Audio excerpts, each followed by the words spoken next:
Tumayo po tayo, buksan natin ang mga Bibles natin sa Galatians chapter 4 at ngayon ay nasa verses 8 until 11 na tayo. Galatians chapter 4 verses 8 to 11. Ito ang salita ng Panginoon. Again, Galatians 4, 8 to 11. Formerly, when you did not know God, you were enslaved by those that by nature are not gods. But now that you have come to know God, or rather, to be known by God, how can you turn back again to the weak and worthless elementary principles of the world, whose slaves you want to be once more? You observe days and months and seasons and years. I am afraid I may have labored over you in vain. This is the word of the living Lord. Makaupo na po tayo.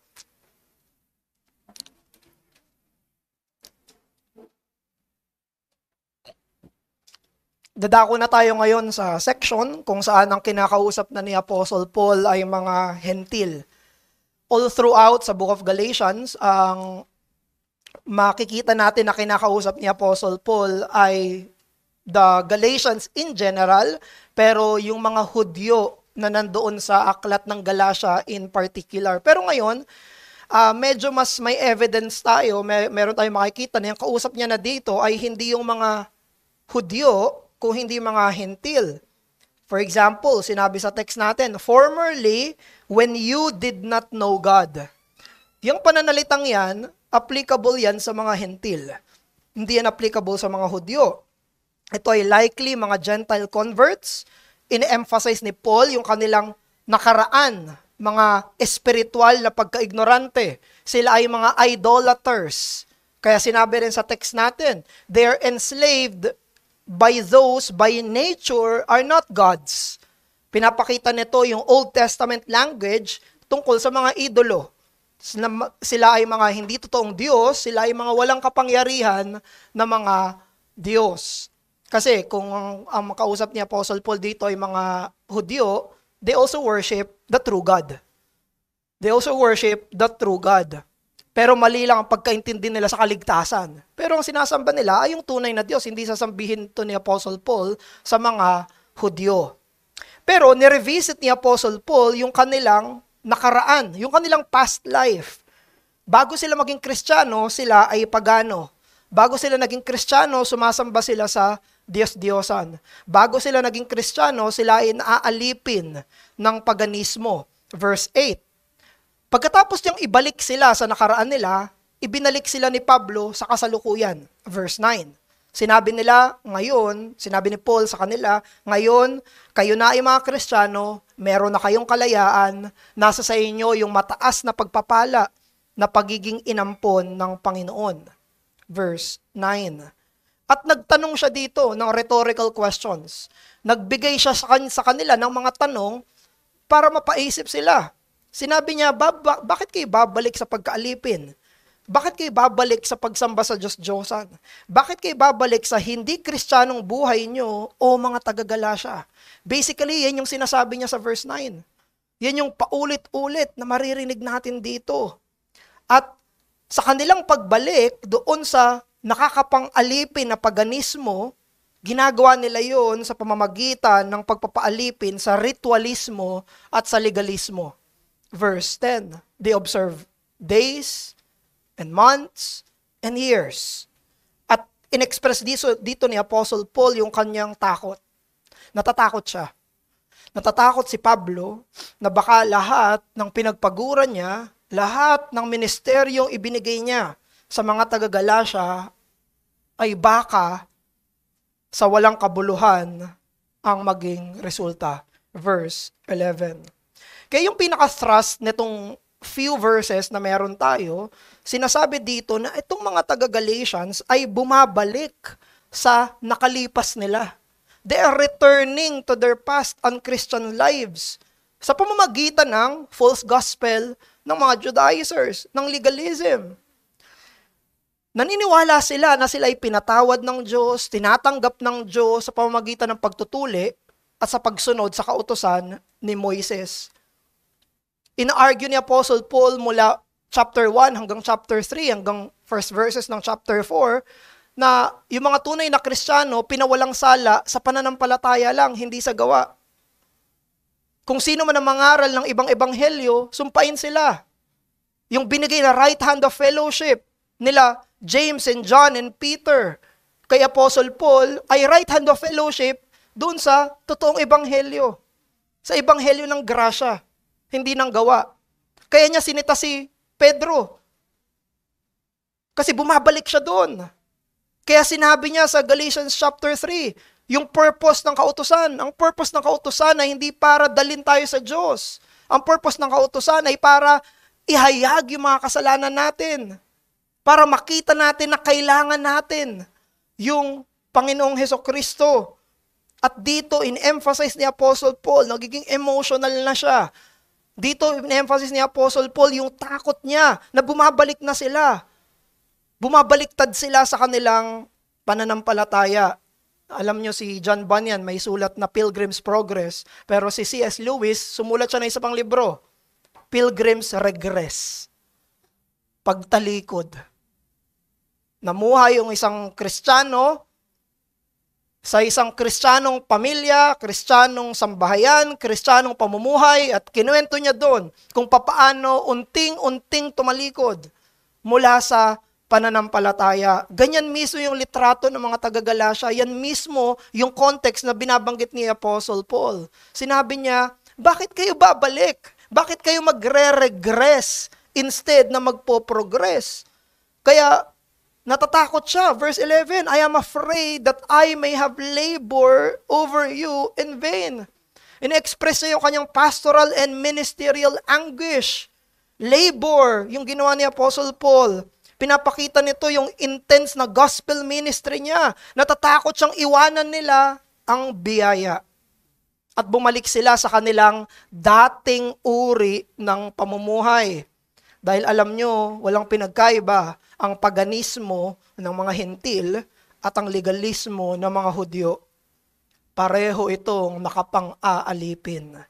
Kaya't ito yung mensahe natin ngayong umaga. From our passage, dahil iniligtas tayo ng Panginoon sa makasalanan nating nakalipas, ang pagbalik dito sa pamamagitan ng legalismo ay isang nakakatakot na pangyayari. Since the Lord has saved us from our sinful past, returning to it through legalism is a frightful sight. Yan yung kinakatakot ni Pablo. Yan yung binabanggit niya dito na hindi nila ituloy, hindi nila gawin. Kaya siya sinulat yung verses 8 hanggang verse 11. Pinapakita niya kung gaano kamangmang, pinapakita niya kung gaano nakakatakot, pinapakita niya kung gaano yung itsura. Kinukumbinsin niya sila na wag ituloy yung kanilang pagtalikod. At para makumbinsi sila, makakakita tayo dito ng dalawang katotohanan. Una, gusto kong tignan natin yung general idea ng apostasy. Pangalawa, gusto kong tignan natin yung specific na target ni Paul, yung legalism. So tignan muna natin yung general and then specific. Number 1, the absurdity of apostasy, ang kahangalan ng pagtalikod. At pangalawa, that legalism is paganism, na ang legalismo ay pagano, hindi ang Kristiyano. Ang legalismo ay pagano. So, yun yung specific. So, let's turn first to the general idea. Nung inatake ni Pablo yung false gospel ng mga Judaizer, sinasabi niya na ang inaatake niya ay yung pagbalik nila sa hindi nila Kristiyanong pamumuhay. Kaya yung pagbalik nila doon sa paniniwala na kailangan nilang may gawin, ng may gawin, ng may gawin, ng may gawin, ng may gawin, para tanggapin sila ng Diyos.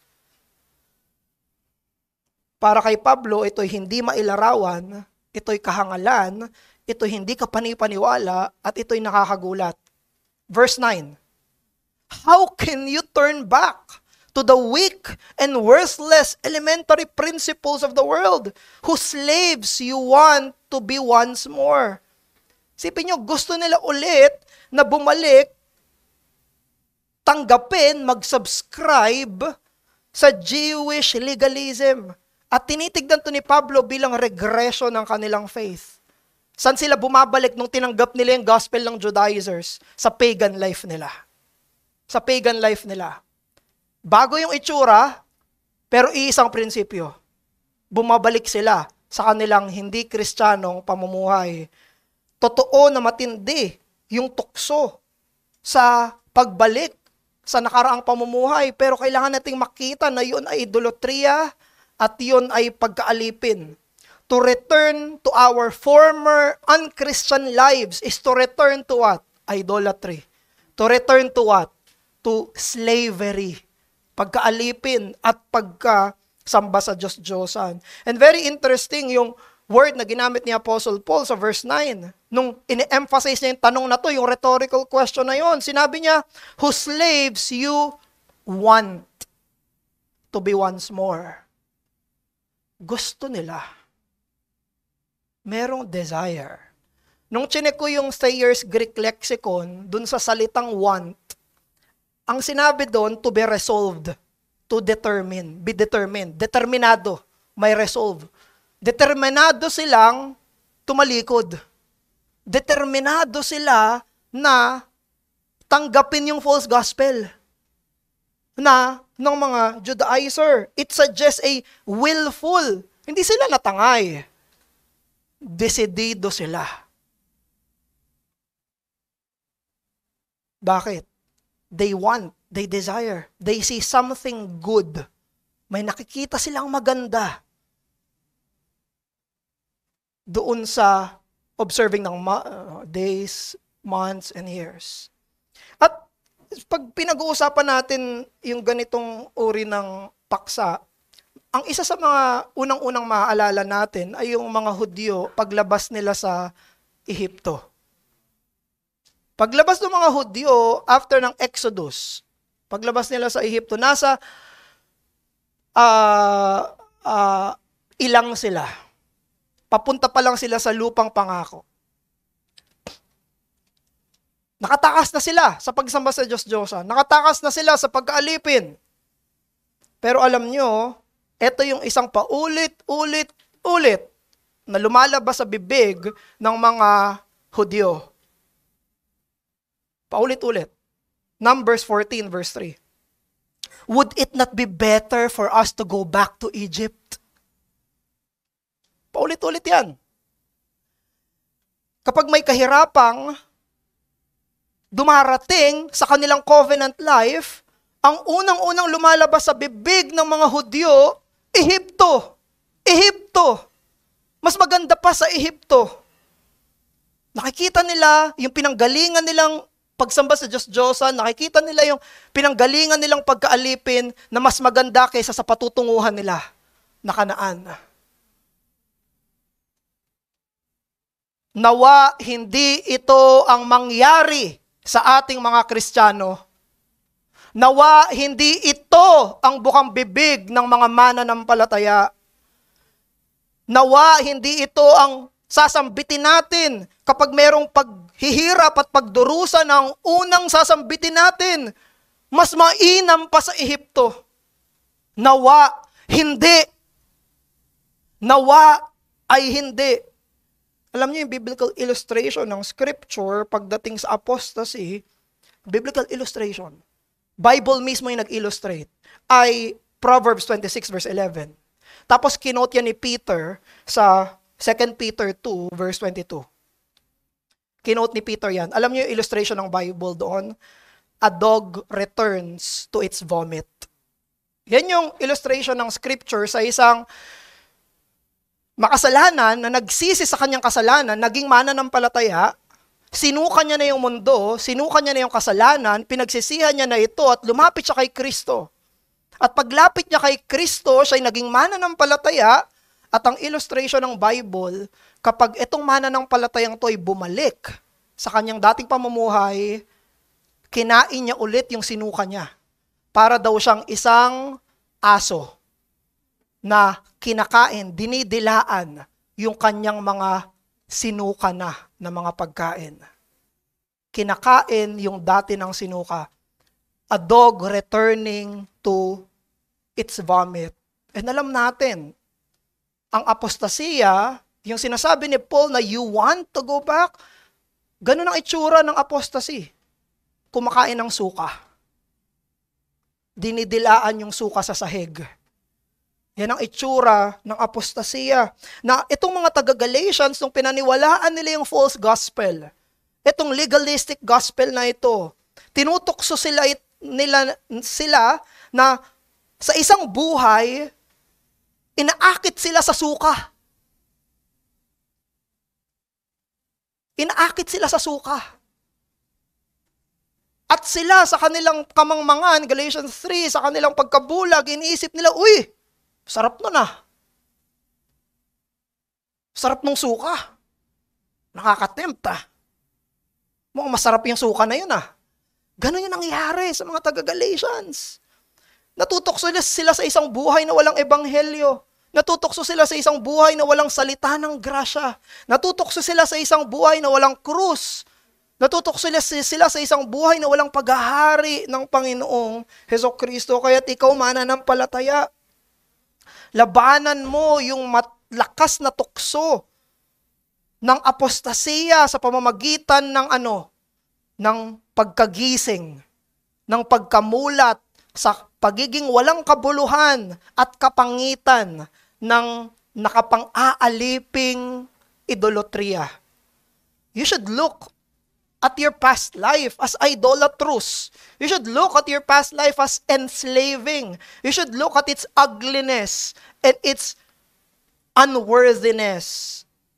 Gano'n na karami ang nakilala mo na bumalik sa sarili nilang suka? Gano'n na karami ang namasdan mismo natin bilang isang church na bumalik at kinain at dinilaan yung sarili nilang suka? Huwag kang maging isa sa kanila. Ang buhay na wala si Jesus ay hindi magandang buhay. Ang buhay na wala si Jesus ay hindi isang karapat-dapat na buhay. Hindi ito isang makahulugang buhay. Hindi ito isang makatotohanang buhay. Hindi ito isang pinagpalang buhay. Hindi ito isang malaya na buhay. Sa likod ng lahat ng pang-aakit, sa likod ng lahat ng alindog, ng nakaraan mong buhay, ng pagsamba sa Diyos-Diyosan at pagkaalipin, magpapatali ka ba ulit? Magpapakadena ka ba ulit? At paglilingkuran mo ang Diyos-Diyosan? Yan mismo yung thrust ni Paul, yan mismo yung question niya. Why? Na kapag ikaw ay natutokso na bumalik sa iyong nakaraang buhay, tignan mo ito na parang suka. Tignan mo ito na parang isinuka mo na. At alam natin, illustration lang yon. Mas malala pa ito sa suka. It's uglier, nastier, worse than the most horrendous vomit. Kaya't hayaan natin na yung mga malalakas na tukso na yon ay katagpuin ng malakas na pagtutol natin. At malakas na kumbiksyon natin ng pananampalataya na nagsasabi, hindi mabuti sa akin na bumalik sa Ehipto. Malala ang Ehipto, pangit ang Ehipto, nang aalipin ng Ehipto, pagsamba sa Diyos-Diyosa ng Ehipto, yan ang sabihin natin. Galatians chapter 5 verse 1, ito mismo yung thrust ni Apostle Paul. Sabi niya, malaya na tayo dahil pinalaya tayo ni Kristo. Kaya't magpakatatag kayo at huwag paalipin pang muli. Galatians 5:1. Malaya na tayo. Huwag ka nang bumalik sa kulungan. Huwag ka nang magpatali ulit. Huwag ang thrust ni Apostle Paul. Sabi ni Augustine sa kanyang Confessions, I count as one of those who have been saved by grace. I would not return to the slavery of sin for the world. Niligtas ako ng biyaya, hindi na ako magbabalik at magpapaalipin pa. Yan ang sabihin mo. Hindi na ako magpapaalipin ulit. Yan ang maging bukang baby, yan ang maging confession mo. yung confession ni Augustine. May isang psychological condition, you have not heard this only now. Matagal ko na sinasabi ito, yung Stockholm Syndrome. Isa itong psychological condition, phenomenon, kung saan yung biktima, nagde-develop siya ng feelings, ng affection, dun sa bumibiktima sa kanya. Nagiging loyal siya dun sa bumibiktima sa kanya. Stockholm Syndrome. Kunyari, may isang kidnapper, may kinidnap. Yung kinidnap, nai-inlove pa sa kidnapper niya. Kunyari, merong isang hostage taker, may hinostage. Yung hinostage, kinakampihan pa yung gumagawa sa kanya ng masama. Stockholm Syndrome. At kinikilala ito bilang isang abnormalidad. To the point na itong mga binibiktima, pinagtatanggol pa nila yung bumibiktima sa kanila. Ginagawan sila ng karumal-dumal. May masamang intention sa kanila. Tapos, kinakampihan pa nila. Imagine a battered wife. Imagine ang isang asawang babae na panay binubugbog. Isang abusive home life. Tapos, ang tanong ng mga pamilya niya, ang tanong ng mga kaibigan niya sa kanya, bakit ka pa bumabalik? Alam, bubugbugin ka ulit eh. Ba't ka pa bumabalik? At itong binibiktima ay magsasabi pa at ipagtatanggol pa yung kanyang bumibiktima. You see, that's only a picture. That is the same point of Paul in Galatians chapter 4 verse 8 to 11. Yung tanong ni Pablo, bakit ka bumabalik? Ba't ka babalik to na alipinin ka? Pagsambahin sa Diyos-Diyosan, isang karumal-dumal na klase ng buhay. Pinapakita lang sa'yo maganda pero hindi maganda. But tanong ni Pablo, bakit ka bumabalik? Pinagtatanggol mo pa yung nakaraang pamumuhay na walang Jesus. Tayo ay niligtas ng Diyos para sa kalayaan, hindi para sa legalismo at pagkaalipin. Tayo ay niligtas niya para sa pagsamba, hindi para sa pagsamba sa mga Diyos-Diyosan. Number 2, let's go specific. Yung legalismo ay paganismo.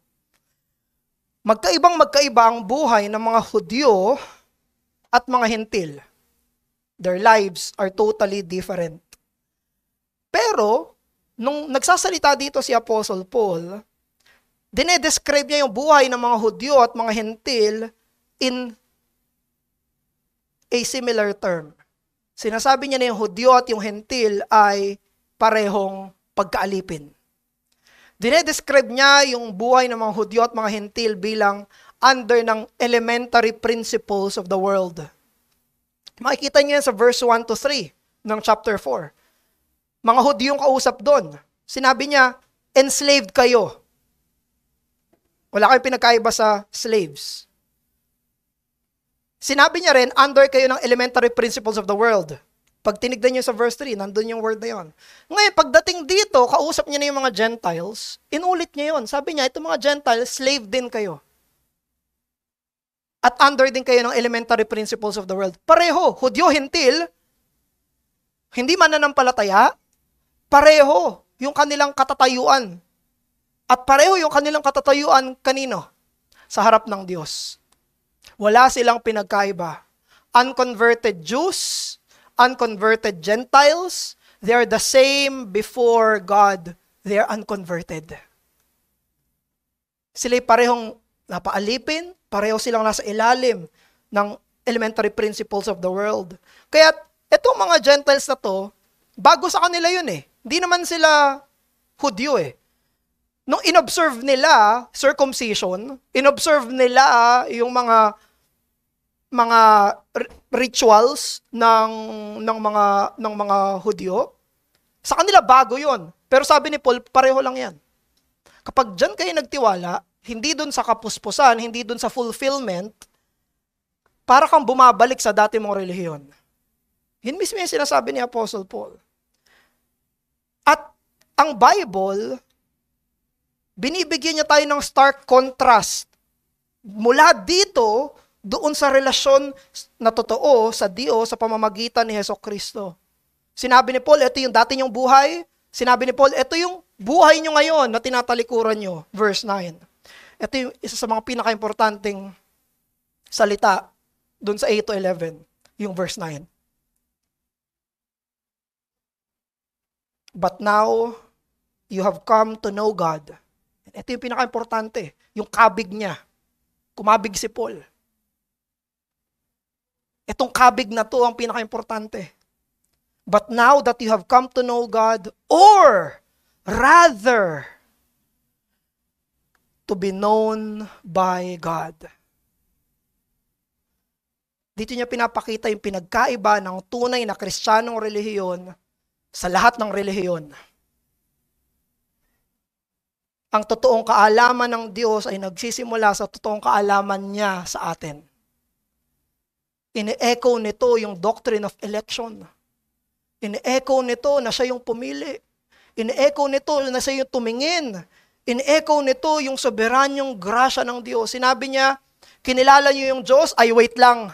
Yung Diyos nga pala yung kumilala sa inyo. Yung mismo yung sinasabi ni Paul sa verse 9. Sinabi niya, kumabig siya yung kabig na yun. Napaka-importante nun. Or rather, you have been known by God. Itong mga gospel ng Judaism at gospel ng mga pagano, lahat ito ay patungkol sa gawa. Gawa. Pero ang tunay na ebanghelyo lang ay biyaya. Grasya ng Diyos. All the world religion in the sight of God is centered on works. While the gospel religion is all about the power of grace. Ang lahat ng relihiyon ng mundo ay nakasentro sa paggawa, ngunit ang relihiyon ng ebanghelyo ay tungkol sa kapangyarihan ng biyaya. Sabi ni J.A. Packer, Knowing God, Christianity is the only religion that is based on grace. Every other religion is based on some form of works. Lahat ng relihiyon ay pantay-pantay na nakasentro sa tao na umaabot sa Diyos. Ang Kristiyanong pananampalataya lang ang nagsasabi na ang Diyos ang umaabot sa atin. Ang lahat ng relihiyon ay pantay-pantay na nakasentro sa tao na humahanap sa Diyos. Ang Kristiyanong relihiyon lang ang nagsasabi na ang Diyos ang humahanap sa atin. Ang lahat ng relihiyon sa mundo ay nakasentro na tayo ay kumilos, may gagawin, we must do something at babayaran tayo ng Diyos base sa ginawa natin ng kaligtasan. Pero ang Kristiyanong pananampalataya lang nagtuturo na siya ang kikilos, siya ang magtatrabaho, tapos yung resulta ng trabahong yon, tayo pa yung aani. Does it ring a bell? It sounds like the new covenant. Yun ay tunog bagong tipan.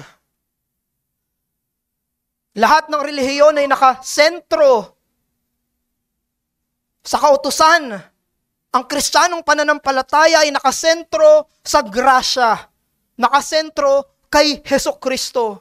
Name it. Magbanggit ka ng kahit anong pangalan ng relihiyon na hindi tunay na Kristyanismo.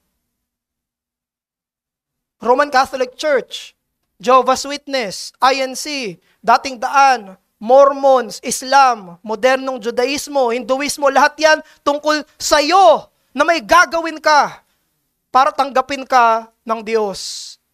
Name it.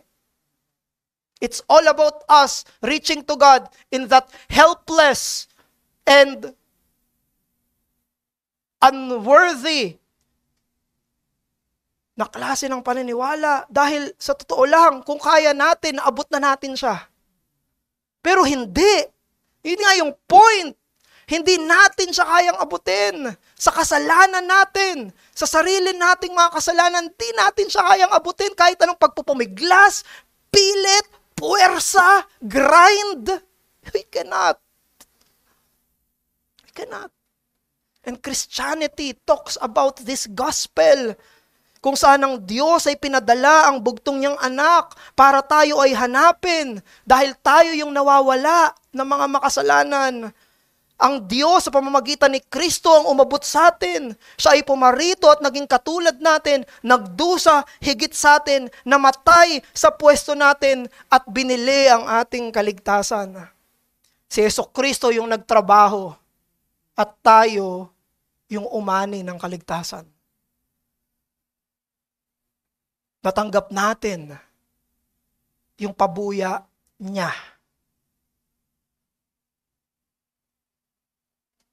Siya ang nagtrabaho, tayong tumanggap ng grasya.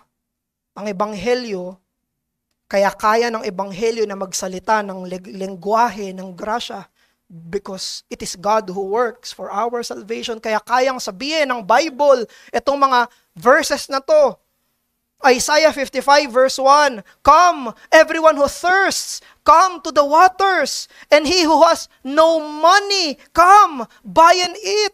Come, buy wine and milk without money and without price." Posible lang yan, mga salitang yan ng paanyaya, na lumapit ka kay Jesucristo, lumapit ka sa Diyos, nang kahit wala kang pangbayad. Walang pangbayad. Hindi mo kailangang magbitbit ng pangbayad sa harapan ng Diyos para sa kaligtasan at pagtanggap niya. Dahil may nagbayad na. Si Jesus, ang Panginoon. Revelations 22 verse 17, the Spirit and the bride says, "Come." And let the one who hears says, "Come." And let the one who is thirsty, come. Let the one who desires take the water of life without price. Isipin nyo, ito yung kagandahan ng ebanghelyo ng grasya, tapos ito yung tinatalikuran ng mga taga-Galasya. Ito yung tinatalikuran nila, kung gaano kaganda yung ebanghelyo ng biyaya. At sa nila pinagpapalit ito? Sa legalismo, sa pagkaalipin, sa pagsamba sa Diyos-Diyosa na mga wala namang pakialam sa kanila. Ang iniiwanan nila ay isang buhay ng grasya, buhay ng kalayaan, buhay kung saan nasa ilalim sila ng tunay na Diyos. Sa alis sila, gusto nila magpa-kadena. Gusto nila bumalik sa Ehipto. So this is for us, brethren, mga kapatid. You should reject the suffocating grip of pagan legalism. Rather live under the power and freedom of the gospel of grace. Doon sa unang punto, pinakita sa atin na tanggihan natin yung false gospel na yon, tanggihan natin apostasy na yon, sa pamamagitan ng pagtingin natin sa kapangitan niya. Yun sabi ni Paul, bakit gusto mo to? Kapangitan niya. Ngayon, ang pangalawang argument ni Paul, para wag tayong bumalik doon ay makita naman natin yung kagandahan nung iniiwan. Yung kagandahan. You have known God, or rather, known by God. Ito yun. Kagandahan. Huwag mong iwan yung kagandahan. Tignan mo yung kapangitan, huwag ka pumunta dyan. Manatili ka sa kagandahan, tignan mo kung gaano ka mapagbiyaya yung Diyos. He urges them not to live the true gospel by showing them the beauty of grace. Ang paganismo at legalismo, kahit ang tawag doon ay Christian, paganismo at legalismo pa rin yun. Yun ay nakapangsasakal at nakapangaalipin. Pero ang tunay na ebanghelyo ay maganda. Ito'y tunay, ito'y nakakapagpalaya. Itong bigay ng grasya ng Panginoon. Isipin mo, hindi ikaw ang pumili sa Diyos. Ikaw ang pinili niya. Siya ang pumili sa'yo. Isipin mo, hindi ikaw ang nagtrabaho para sa kaligtasan mo. Yung Diyos yung nagtrabaho para sa kaligtasan mo. Isipin mo, tayo ay nakakadena at kinakadena natin yung sarili natin at ang Diyos ang nagpalaya sa atin. Isipin mo, tayo ang nawawala tapos Diyos yung humanap sa atin. Hindi tayo yung humahanap sa Diyos. Ito ang kaluwalhatian ng ating Diyos. Ito ang kaluwalhatian ng ebanghelyo. Ito ang kadalisayan ng biyaya. Kaya't sana, ang lalabas sa mga bibig natin ay yung kagandahan ng grasya ng Diyos. Hindi Ehipto, Kanaan. Kanaan. Exodus.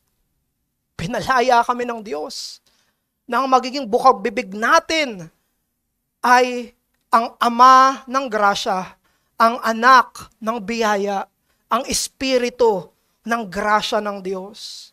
Yun ang magiging bukang bibig natin.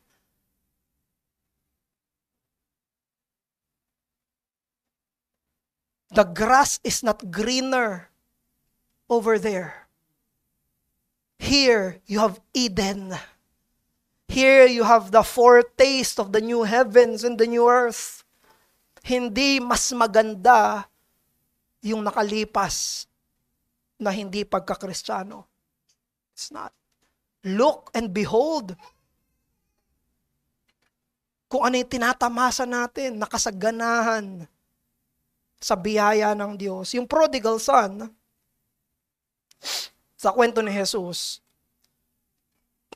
you can only imagine na yung alibugang anak, nung nandun pa siya sa poder ng tatay niya, iniisip-isip niya, ganda siguro dun sa ibang lugar.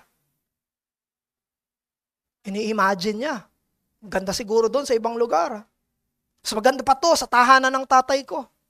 Mas maganda to kaysa dito sa lugar namin. Mas masaya yung buhay doon. The world is tempting para dito sa alibugang anak. Pero nung pumunta na siya doon, nakita niya na yung realidad, doon niya lang na-realize na walang kagandahan labas sa tahanan ng tatay niya. Doon niya lang nakita, hindi pala totoo. Ngayon, bumalik siya sa tahanan ng tatay niya. Pero bumalik siya sa tahanan ng tatay niya na gusto niya maging alipin na lang siya. Gusto niya maging isang slave na lang. Kasi mas mainam nga naman, no? Pero pagbalik niya, ano yung sumalubong sa kanya? Ano yung sumalubong sa kanya pagbalik niya? Latigo? Sinturon? Paninigaw? Galit? Ano ang sumalubong sa kanya nung siya ay bumalik? Alam mo kung ano yung sumalubong sa kanya. Ang sumalubong sa kanya ay ngiti, pagdiriwang, kasiyahan ng kanyang ama. Itong sumalubong sa kanya. Bakit mo iiwanan yun? Bakit mo iiwanan yung ganitong klaseng buhay? Ipagpapalit mo yung ganitong klaseng ama? Ipagpapalit mo yung ganitong klaseng Diyos sa babuyan? Yan ang sinasabi ni Pablo, tignan mo ang pangit oh. Tignan mo kung gaano kaganda. Ang ebanghelyong biyaya, anong magpapapigil sa atin sa apostasiya? What will keep us from apostasy? What will keep us from apostasy is not a more legalistic gospel. What will keep us from apostasy is the gospel of pure grace. Yan yung sinabi ni Pablo. Rather known by God. Ang biblical answer sa false gospel na legalistic ay hindi mas legalistic na gospel. Ang sagot doon ay ang dalisay, puro, walang dungis at halo na grasya ng Diyos. Pakinggan mo itong napakagandang ebanghelyong mga salita. But now you have come to know God, or rather, to be known by God. Meditate on that. It is God who have known you. It is God Himself. Bilang pagtatapos, ito yung tanong ng grasya. Bakit? Ba't ka babalik sa isang buhay na ang lahat ay nakadepende sa'yo? Ba't ka babalik sa isang buhay na nakadepende lahat sa'yo? Bakit ka aalis sa isang mapagbiyaya, napakamaawain at mapagmahal na ama na ikaw ang hinahanap at ikaw at sinusustena at ikaw ay pinapalaya. Tanong ni Pablo, bakit? Ama namin, maraming salamat po sa iyong mga banal na salita dito sa Galatians chapter 8 verses 4 verses 8 hanggang 11. Umaamin po kami, Panginoon, sa aming pagkatukso sa kung ano yung pangit. Umaamin po kami, nagiging maalindog sa amin yung suka. Patawarin mo kami, O Diyos. Hindi tama ito. Patawarin mo po kami, O Diyos, kapag naiisip namin ang Ehipto ay maganda, kahit napakapangit nito. Patawarin niyo po kami, Panginoon, dahil nababanguhan kami sa napakabantot na suka. Patawarin niyo kami, O Diyos. Tulungan niyo kami na makita yung sinasabi ni Pablo sa talata na ikaw ang humanap sa amin, na ikaw ay walang pwedeng ikumpara dito sa mundong pare-pareho sa iyong mata na labas sa Ebanghelyo. Pinupuri ka po namin, aming Ama, at tulungan niyo kami, O Diyos, dahil sa ganang sarili namin, ang prinsipyo ng pamumuhay namin ay parang sa Judaizers. Tulungan niyo po kami. Ikaw lang ang makakapagpalaya sa amin. Maraming salamat, aming Diyos, sa pangalan ng Panginoong Hesus. Amen.